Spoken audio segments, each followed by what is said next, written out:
O Poço e o Pêndulo, de Edgar Allan Poe.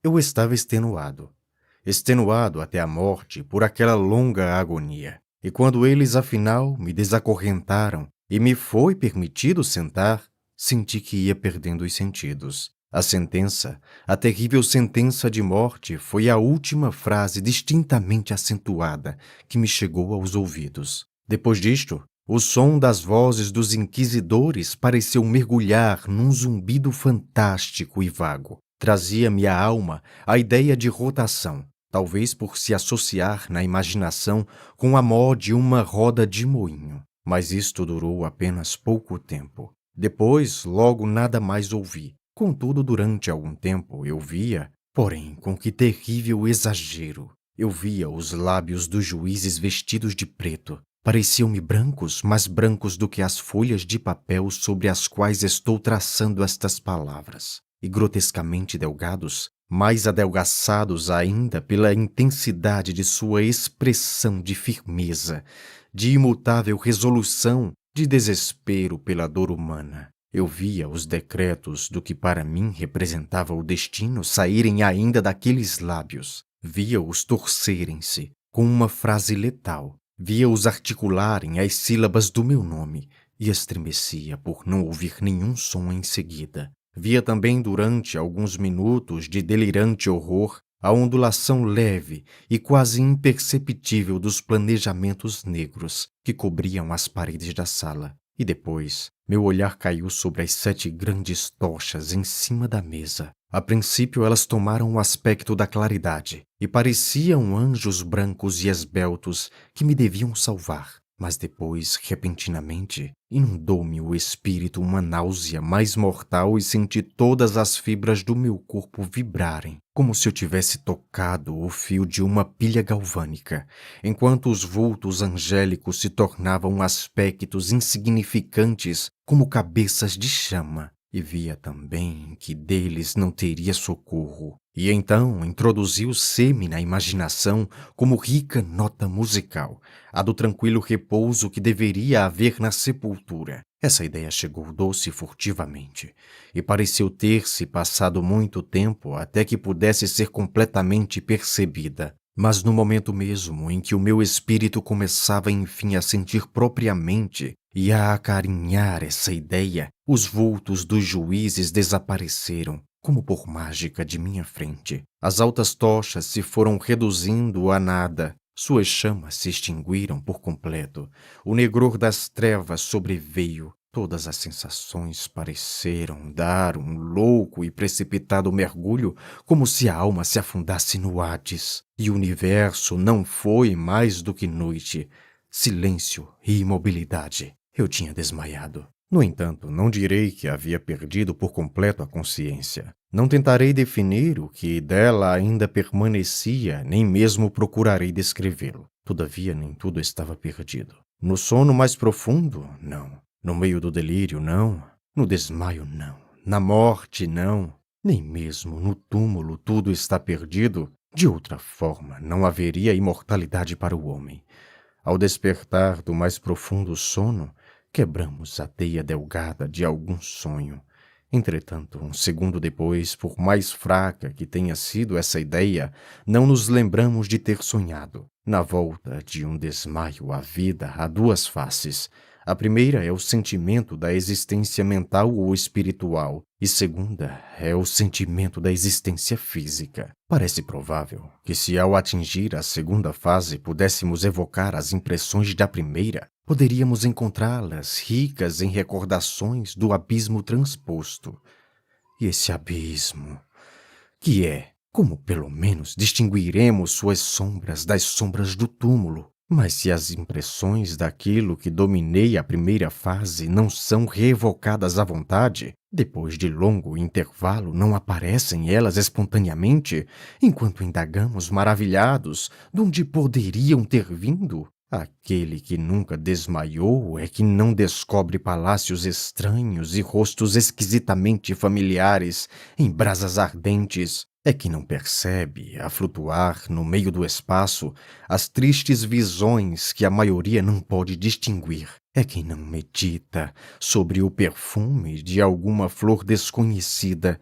É quem não tem o cérebro perfurado pelo mistério de alguma melodia que até então jamais lhe detivera a atenção. Entre as frequentes e intensas tentativas de recordar, entre as lutas encarniçadas para recolher alguns vestígios daquele estado de aparente aniquilamento no qual a minha alma havia mergulhado, momentos houve em que eu sonhava em ser bem-sucedido. Houve períodos breves, bem breves, em que evoquei recordações que a lúcida razão de uma época posterior me assegura relacionar-se apenas àquela condição de aparente inconsciência. Essas sombras de memória falam indistintamente de altas figuras que arrebatavam e carregavam em silêncio para baixo, cada vez mais para baixo, até que uma horrível vertigem me oprimiu à simples ideia daquela descida sem fim. Falaram-me também de um vago horror no coração por causa mesmo daquele sossego desnatural do coração. Depois sobrevém uma sensação de súbita imobilidade em todas as coisas, como se aqueles que se transportavam, cortejo espectral, houvessem ultrapassado na sua descida os limites do ilimitado e se houvessem detido, vencidos pelo extremo cansaço da tarefa. Depois disso, revoco a monotonia e a umidade, e depois de tudo é loucura, a loucura de uma memória que se agita entre as coisas repelentes. Bem de súbito voltaram à minha alma o movimento e o som, o tumultuoso movimento do coração, e aos meus ouvidos o rumor de suas pancadas. Depois uma pausa em que tudo desaparece. Depois novamente o som, o movimento e o tato, uma sensação formigante invadindo-me o corpo. Depois a simples consciência da existência sem pensamento, situação que durou muito tempo. Depois, bem de repente, o pensamento, um terror arrepiante e um esforço ardente de compreender meu verdadeiro estado. Depois um forte desejo de recair na insensibilidade. Depois, uma precipitada revivência da alma e um esforço bem-sucedido de mover-me. E agora, a plena lembrança do processo, dos juízes, dos panos negros, da sentença, do mal-estar, do desmaio. Por fim, inteiro esquecimento de tudo que se seguiu, de tudo que um dia mais tarde, de acurados esforços, me habilitaram a vagamente recordar. Até aqui não tinha aberto os olhos. Sentia que estava deitado de costas, desamarrado. Estendi a mão e ela caiu pesadamente sobre algo úmido e duro. Deixei que ela ficasse alguns minutos enquanto me esforçava por adivinhar onde poderia estar e o que me acontecera. Desejava ardentemente, mas não ousava servir-me dos olhos. Receava o primeiro olhar para os objetos que me cercavam. Não que eu temesse olhar para coisas horríveis, mas porque ia ficando aterrorizado, temendo que nada houvesse para ver. Por fim, com selvagem desespero no coração, abri rapidamente os olhos. Meus piores pensamentos foram, então, confirmados. Cercava-me o negror da noite eterna. Fiz um esforço para respirar. A espessa escuridão parecia oprimir-me e sufocar-me. A atmosfera estava intoleravelmente confinada. Conservei-me ainda quietamente deitado, fazendo esforços para exercitar minha razão. Recordei os processos inquisitoriais e tentei, a partir deste ponto, deduzir minha verdadeira posição. A sentença fora pronunciada e me parecia que bem longo intervalo de tempo havia desde então decorrido. Contudo, nem por um instante supus que estivesse realmente morto. Tal suposição, a despeito do que lemos em romances, é completamente incompatível com a existência real. Mas onde estava eu? E em que situação me encontrava? Sabia que os condenados à morte pereciam, ordinariamente, em autos de fé, e se realizara um destes na mesma noite do dia do meu julgamento. Tinha sido eu reenviado para o meu calabouço à espera da próxima execução, que só se realizaria daí a muitos meses? Vi logo que não podia ser isto. As vítimas haviam sido requisitadas imediatamente. Além disso, meu cárcere, Como todas as celas dos condenados em Toledo, tinha soalhos de pedra e a luz não era inteiramente excluída. Uma terrível ideia lançou-me, de súbito, o sangue em torrentes ao coração. E durante breve tempo, mais uma vez recaí no meu estado de insensibilidade. Voltando a mim, pus-me de pé num salto, tremendo convulsivamente em todas as fibras. Estendi desordenadamente os braços acima e em torno de mim, em todas as direções. Não sentia nada. No entanto, temia dar um passo, no receio de embater-me com as paredes de um túmulo. Transpirava por todos os poros e o suor se detinha em grossas e frias bagas na minha fronte. A agonia da incerteza tornou-se, afinal, intolerável, e com cautela movi-me para diante, com os braços estendidos. Meus olhos como que saltavam das órbitas na esperança de apanhar algum débil raio de luz. Dei vários passos, mas tudo era ainda escuridão e vácuo. Respirei mais livremente. Parecia evidente que minha sorte não era, pelo menos, a mais horrenda. E então, como continuasse ainda a caminhar cautelosamente para diante, vieram-me em tropel à memória 1000 vagos boatos a respeito dos horrores de Toledo. Narravam-se estranhas coisas dos calabouços, que eu sempre considerara como fábula, coisas, no entanto, estranhas e demasiado espantosas para serem repetidas, a não ser num sussurro.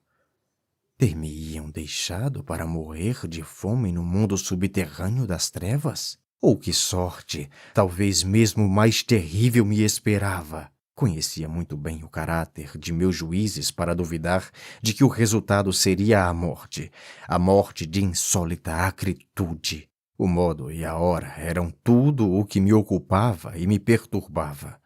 Minhas mãos estendidas encontraram, afinal, um sólido obstáculo. Era uma parede, que parecia construída de pedras, muito lisa, viscosa e fria. Fui acompanhando-a, caminhando com toda a cuidadosa desconfiança que certas narrativas antigas me haviam inspirado. Este processo, porém, não me proporcionava meios de verificar as dimensões de minha prisão, pois eu podia fazer-lhe o percurso e voltar ao ponto de onde partira sem dar por isso. Tão perfeitamente uniforme parecia a parede. Por isso é que procurei a faca que estava em meu bolso quando me levaram à sala inquisitorial, mas não a encontrei. Haviam trocado minhas roupas por uma camisola de sarja grosseira. Pensara em enfiar a lâmina em alguma pequena fenda da parede, de modo a identificar meu ponto de partida. A dificuldade, não obstante, era apenas trivial, embora na desordem da minha mente parecesse a princípio insuperável. Rasguei uma parte do debrum da roupa e coloquei o fragmento bem estendido em ângulo reto com a parede. Tateando meu caminho em prisão, não podia deixar de encontrar aquele trapo ao contemplar o circuito. Assim, pelo menos, pensava eu, mas não tinha contado com a extensão da masmorra ou com minha própria fraqueza. O chão estava úmido e escorregadio. Caminhava cambaleante para a frente durante algum tempo, quando tropecei e caí. Minha excessiva fadiga induziu-me a permanecer deitado e logo o sonho se apoderou de mim naquele estado. Ao despertar e estender um braço, achei a meu lado um pão e uma bilha de água. Estava demasiado exausto para refletir naquela circunstância, mas comi e bebi com avidez. Logo depois, recomecei minha volta em torno da prisão e com bastante trabalho cheguei, afinal, ao pedaço de sarja. Até o momento em que caí, havia contado 52 passos, e ao retomar meu caminho, contara 48 mais até chegar ao trapo. Havia, pois, ao todo, uns 100 passos, e admitindo 2 passos para uma jarda, presumi que o calabouço teria umas 50 jardas de circuito. Encontrara, porém, muitos ângulos na parede e, desse modo, não me era possível conjecturar qual fosse a forma do sepulcro, pois sepulcro não podia deixar eu de supor que era. Não tinha grande interesse, nem certamente esperança naquelas pesquisas, mas uma vaga curiosidade me impelia a continuá-las. Deixando a parede, resolvi atravessar a área do recinto. A princípio procedi com extrema cautela, pois o chão, embora parecesse de material sólido, era traiçoeiro e lodoso. Afinal, porém, tomei coragem e não hesitei em caminhar com firmeza, tentando atravessar em linha tão reta quanto possível. Havia avançado uns 10 passos ou 12 passos desta maneira, quando o resto do debrum rasgado de minha roupa se enroscou em minhas pernas, pisei nele e caí violentamente de bruços. Na confusão que se seguiu à minha queda, não apreendi uma circunstância um tanto surpreendente, que, contudo, poucos segundos depois, e enquanto jazia ainda prostrado, reteve minha atenção. Era o seguinte: o meu queixo pousava sob o chão da prisão, mas meus lábios e a parte superior da minha cabeça, embora parecesse em menor elevação que o queixo, nada tocavam.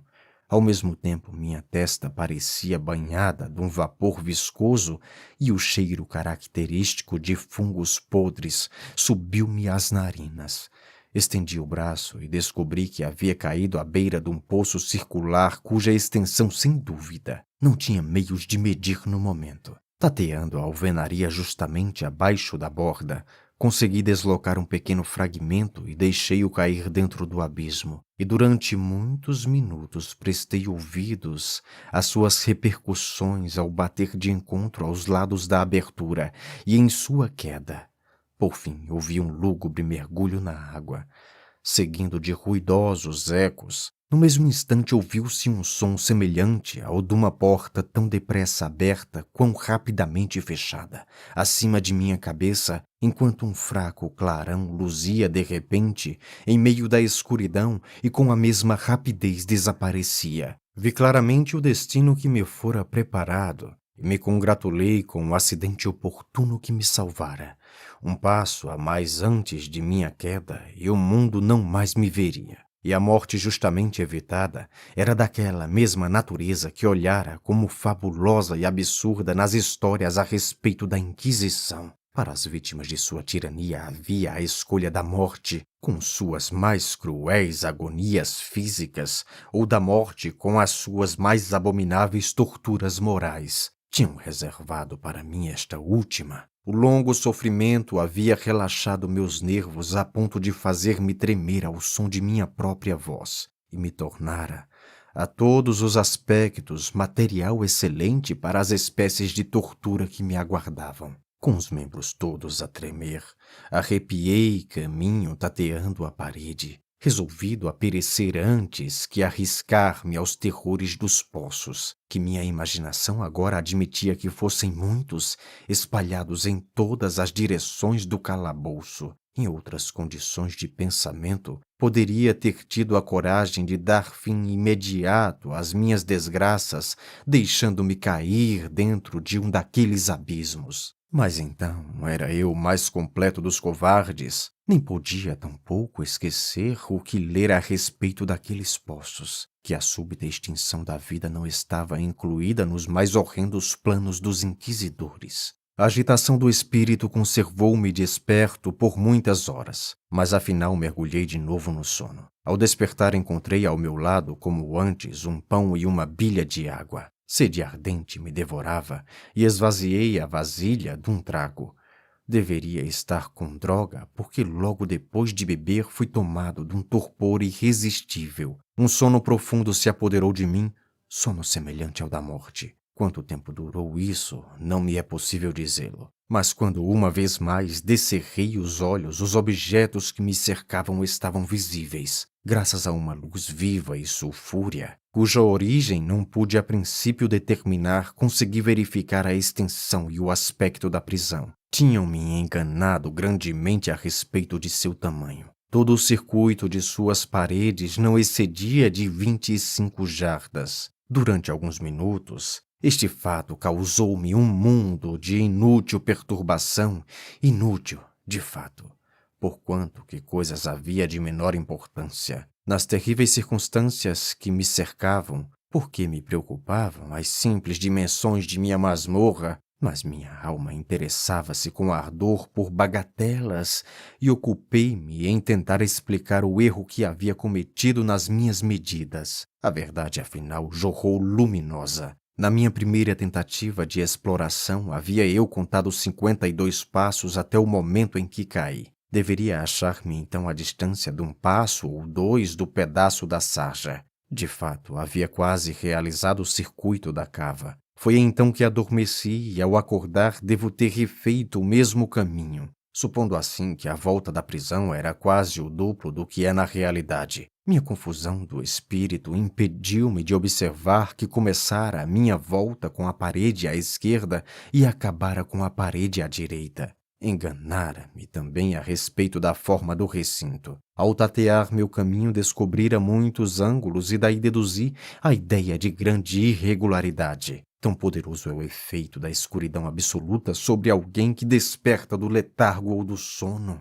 Os ângulos eram apenas o de algumas poucas e ligeiras depressões ou nichos a intervalos desiguais. A prisão era, em geral, quadrada. O que eu tinha tomado por alvenaria parecia agora ser ferro ou algum outro metal em imensas chapas, cujas suturas ou juntas causavam aquelas depressões.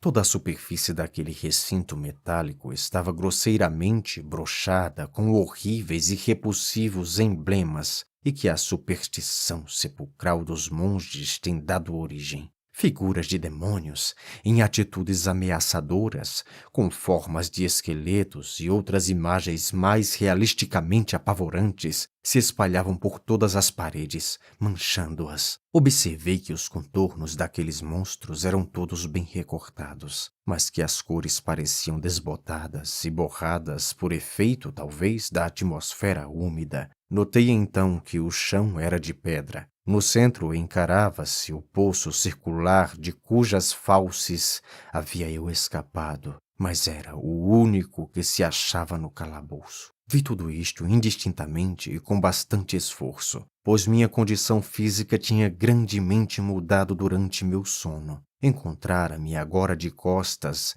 e bem espichado numa espécie de armação de madeira muito baixa. Estava firmemente amarrado a ela por uma comprida correia semelhante a um louro. Enrolava-me em várias voltas em torno de meus membros e de meu corpo, deixando livre apenas a cabeça e o braço esquerdo, até o ponto de apenas poder com excessivo esforço suprir-me de comida em um prato de barro que jazia a meu lado no chão. Vi com grande horror que a bilha de água tinha sido retirada. Digo com grande horror porque intolerável sede me abrasava. Parecia ser intenção de meus perseguidores exacerbar essa sede, pois a comida do meu prato era de uma carne enormemente salgada. Olhando para cima, examinei o forro de minha prisão. Tinha uns 9 ou 12 metros de altura e era do mesmo material das paredes laterais. Em um de seus painéis, uma figura bastante estranha absorveu-me toda a atenção. Era um retrato do tempo, tal como é comumente representado, exceto que, em lugar de uma foice, segurava ele aquilo que o primeiro olhar supôs ser o desenho de um imenso pêndulo, dos que vemos nos relógios antigos. Havia algo, porém, na aparência daquela máquina que me fez olhá-la mais atentamente. Enquanto olhava diretamente para ela lá em cima, pois se achava bem por cima de mim, pareceu-me que se movia. Um instante depois, vi isso confirmado. Seu balanço era curto e, sem dúvida, vagaroso. Estive a observá-lo alguns minutos, mais maravilhado que mesmo amedrontado. Cansado, afinal, de examinar-lhe o monótono movimento, voltei os olhos para os outros objetos que se achavam à cela. Leve rumor atraiu-me a atenção, e olhando para o chão vi vários ratos enormes que por ali andavam. Haviam saído do poço que se achava bem à vista à minha direita. No mesmo instante, enquanto os observava, subiram aos bandos, apressados, com olhares vorazes, atraídos pelo cheiro da carne. Era-me preciso muito esforço e atenção para afugentá-los. Talvez se houvesse passado uma meia hora, ou mesmo uma hora, pois só podia medir o tempo imperfeitamente, e quando ergui de novo os olhos para o forro, o que vi então encheu-me de confusão e de espanto. O balanço do pêndulo tinha aumentado em quase uma jarda de extensão. Como consequência natural, sua velocidade era também muito maior. Mas o que sobretudo me perturbou foi a ideia de que ele havia perceptivelmente descido. Observava agora, com que horror é desnecessário dizer que sua extremidade inferior era formada por uma crescente de aço cintilante, tendo cerca de 30 centímetros de comprimento, de ponta a ponta. As pontas voltavam-se para cima e a borda para baixo era evidentemente afiada como uma folha de uma navalha. Como uma navalha também parecia pesado e maciço, estendendo-se para cima, a parte do corte, uma sólida e larga configuração. Estava ajustado a uma pesada haste de bronze e o conjunto assobiava ao balançar-se no ar. Não pude duvidar por mais tempo da sorte para mim preparada pela engenhosidade monacal em torturas. Minha descoberta do poço fora conhecida dos agentes da Inquisição. O poço cujos horrores tinham sido destinados para um rebelde tão audacioso como eu, o poço, figura do inferno, e considerado pela opinião pública como a última tule de todos os seus castigos. Pelo mais fortuitos dos incidentes, tinha eu evitado a queda do poço e sabia a surpresa e a armadilha da tortura formava parte importante de todo o fantástico daquelas mortes em masmorras. Não tendo caído, deixava de fazer parte do plano demoníaco atirar-me no abismo e dessa forma, não havendo alternativa, uma execução mais benigna e diferente me aguardava. Mais benigna. Quase sorri na minha angústia quando pensei no uso de tal termo. De que serve falar das longas, das infindáveis horas de horror mais que mortal durante as quais contei as precipitadas oscilações da lâmina, polegada a polegada, linha a linha, com uma descida somente apreciável a intervalos que pareciam séculos. Descia sempre, cada vez mais baixo, cada vez mais baixo. Dias se passaram. Pode ser que se tenham passado muitos dias, até que ele se balançasse tão perto de mim que me abanasse com seu sopro acre. O odor da lâmina afiada entrava-me pelas narinas. Roguei aos céus, fatiguei-os com as minhas preces, para que mais rápida a lâmina descesse. Tornei-me freneticamente louco e forcejei por erguer-me contra o balanço da terrível cimitarra. Mas depois acalmei-me de repente e fiquei a sorrir para aquela morte como uma criança diante de algum brinquedo raro. Houve outro intervalo de completa insensibilidade. Foi curto, pois voltando de novo à vida, não notei descida perceptível no pêndulo, mas pode ter sido longo, pois eu sabia que havia demônios que tomavam nota de meu desmaio e que podiam à vontade ter detido a oscilação. Voltando a mim, sentia-me também bastante doente e fraco, de maneira inexprimível, como em consequência de longa inanição, mesmo em meio às angústias daquele período. A natureza humana implorava alimento. Com penoso esforço, estendi o braço esquerdo o mais longe que os laços permitiam e apoderei-me do pequeno resto que me tinha sido deixado pelos ratos. Ao colocar um pedaço de alimento na boca, atravessou-me imprecisa ideia de alegria, de esperança. Todavia, que havia de comum entre mim e a esperança? Era, como eu disse, uma ideia imprecisa, dessas muitas que todos têm e que nunca se completam. Senti que era de alegria, de esperança essa ideia, mas também senti que parecera ao formar-se. Em vão eu lutava para aperfeiçoá-la, para recuperá-la. O longo sofrimento quase aniquilara todas as minhas faculdades comuns de pensamento. Eu era um imbecil, um idiota. A oscilação do pêndulo fazia-se em ângulos retos com o meu comprimento. Vi que o crescente estava disposto para cruzar a região de meu coração. Desgastaria a sarja de minha roupa. Voltaria e repetiria suas operações de novo, ainda outra vez. Não obstante sua oscilação terrível larga de 9 metros ou mais, e a força sibilante de sua descida, suficiente para cortar até mesmo aquelas paredes de ferro. O corte de minha roupa seria tudo durante alguns minutos ele faria. Ao pensar nisto, fiz uma pausa.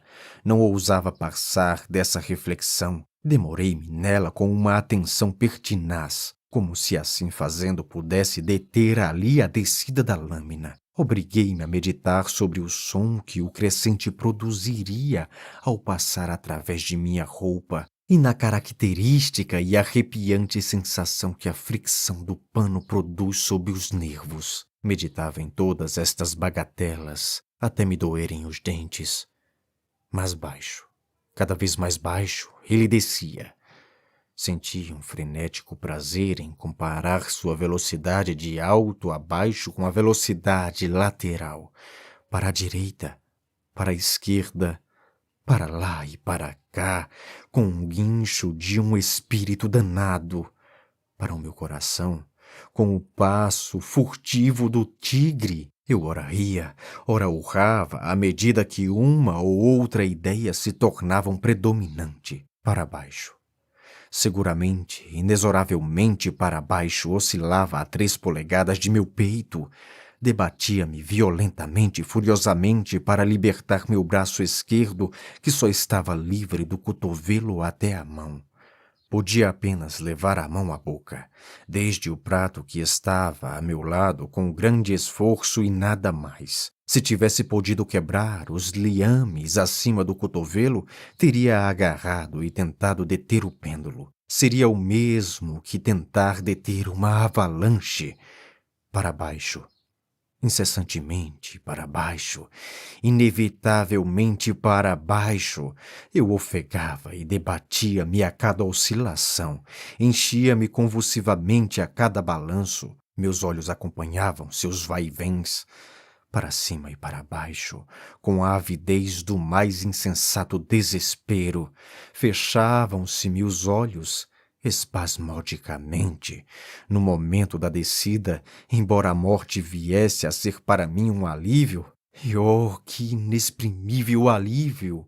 Entretanto, todos os meus nervos tremiam ao pensar que bastava uma simples decaída da máquina para precipitar aquele machado agudo e cintilante sobre meu peito. Era a esperança que fazia assim tremerem os meus nervos, que assim me calafriava o corpo.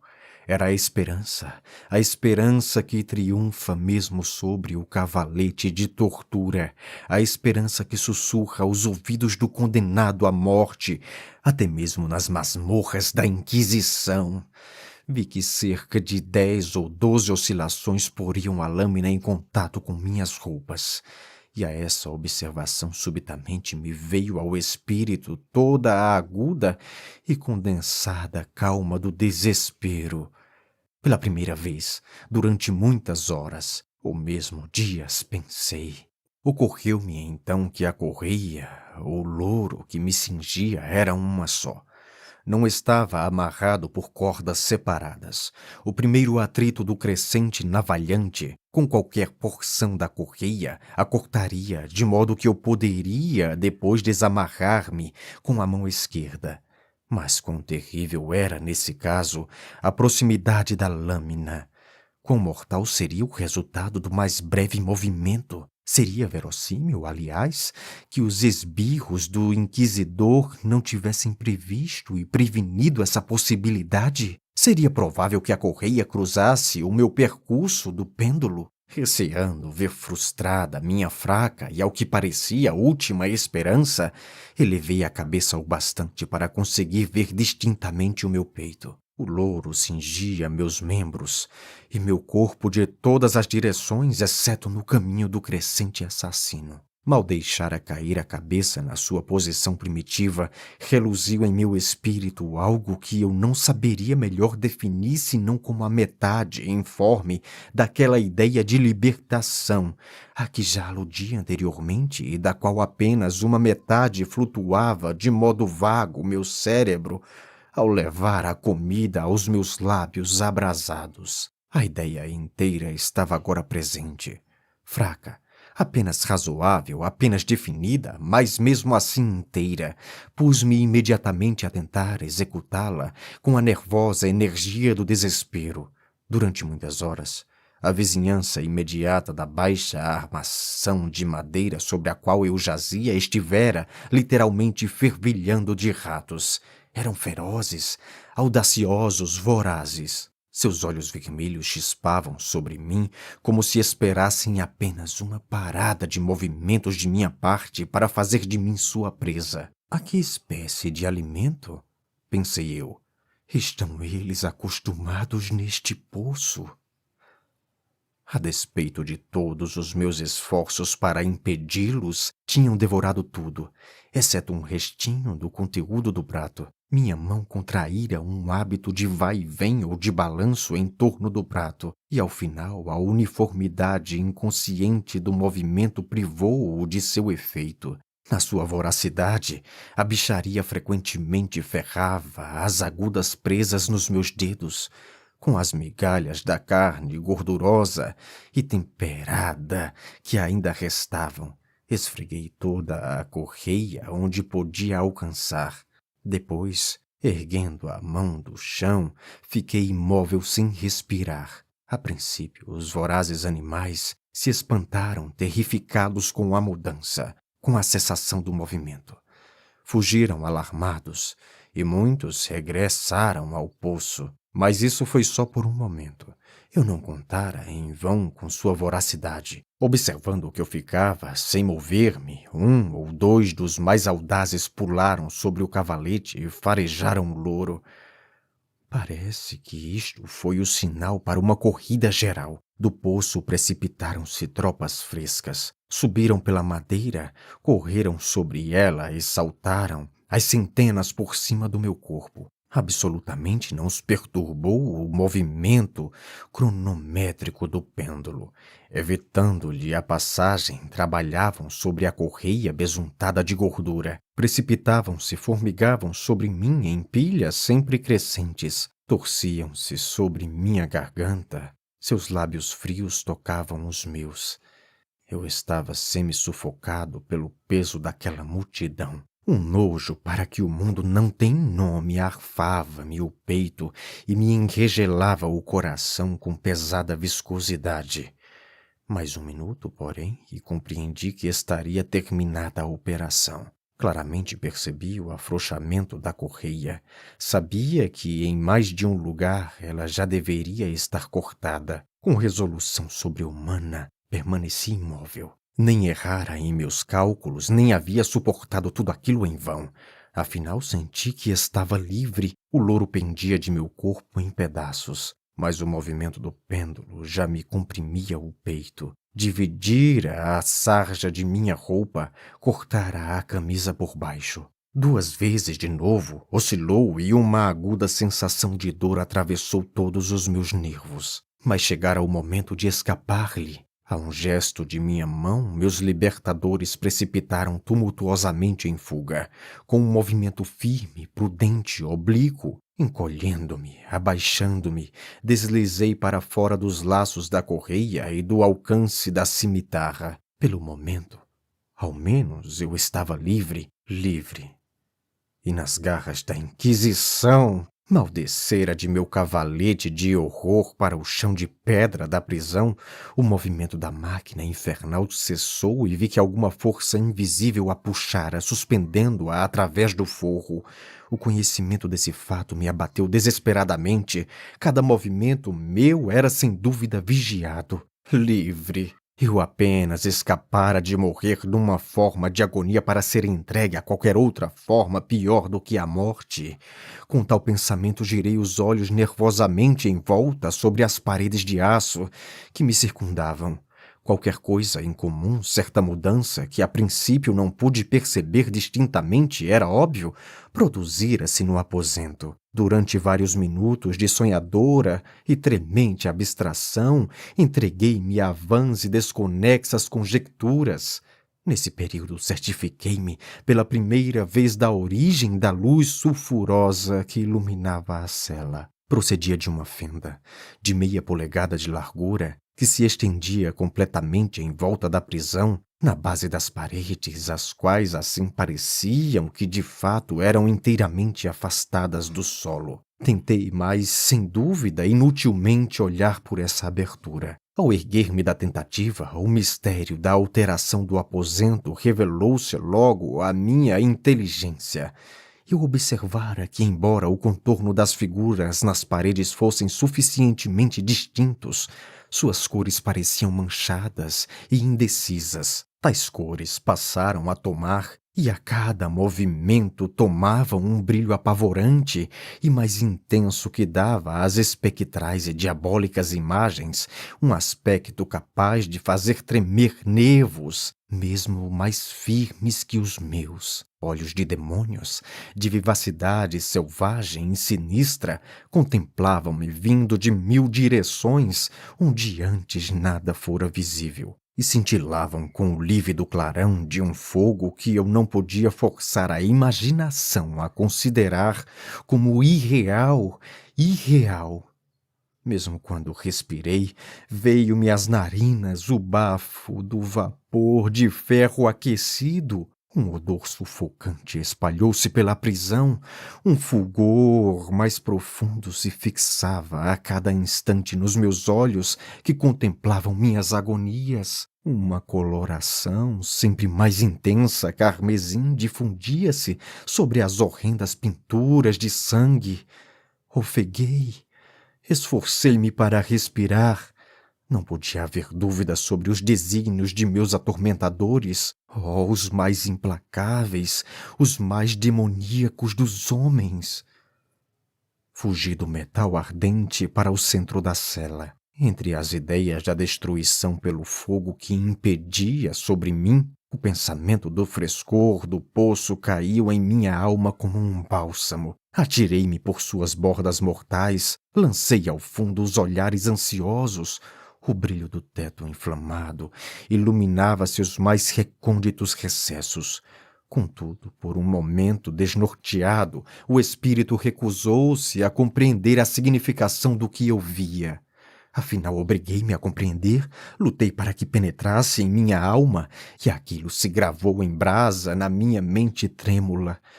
Oh, uma voz para falar, que horror! Oh, qualquer horror menos aquele! Com um grito, fugi da margem e sepultei a face nas mãos, chorando amargamente. O calor aumentava com rapidez e ainda uma vez olhei para cima a tiritar como um acesso de febre. Segunda alteração se dera na cela, e agora a mudança era evidentemente na forma. Como antes, foi em vão que tentei a princípio perceber ou compreender o que ocorria, mas não fui deixado em dúvida muito tempo. A vingança inquisitorial fora apressada pela minha dupla fuga a ela, e não havia mais meio de perder tempo com o rei dos terrores. O quarto fora quadrado. Eu notava que 2 de seus ângulos de ferro eram agora agudos e 2, em consequência, obtusos. A terrível diferença velozmente atormentava. Com um grave rugido ou um gemido surdo, em um instante o aposento trocava sua forma pela de um losango, mas a alteração não parou por aí. Nem eu esperei ou desejei que ela parasse. Eu poderia ter aplicado nas paredes rubras o meu peito como um vestuário de eterna paz. A morte, disse eu. Qualquer morte, porém, não a do poço. Louco! Não havia compreendido que o objeto dos ferros ardentes era impelir-me para dentro do poço? Poderia eu resistir a seu fulgor? Ou mesmo que o conseguisse, poderia suportar sua pressão? E então mais e mais se achatou o losango com uma rapidez que não me dava tempo para refletir. Seu centro e, naturalmente, sua maior largura ficara mesmo sobre o abismo escancarado. Fugi, mas as paredes, a apertarem-se, impeliam-me irresistivelmente adiante. Afinal, para meu corpo queimado e torcido não havia mais de 1 polegada de solo firme no soalho da prisão. Não lutei mais. A agonia de minha alma, porém, se exalou num grito alto, longo e afinal de desespero. Senti que oscilava sobre a borda, desviei os olhos. Ouvi um ruído discordante de vozes humanas. Houve um elevado toque como o de muitas trombetas. Houve um rugido áspero como o de 1000 trovões. Precipitadamente recuaram as paredes, brasa. Um braço estendido agarrou o meu quando eu caía, desfalecido no abismo. Era o general Lasalle. O exército francês entrara em Toledo. A Inquisição caíra nas mãos de seus inimigos. Fim.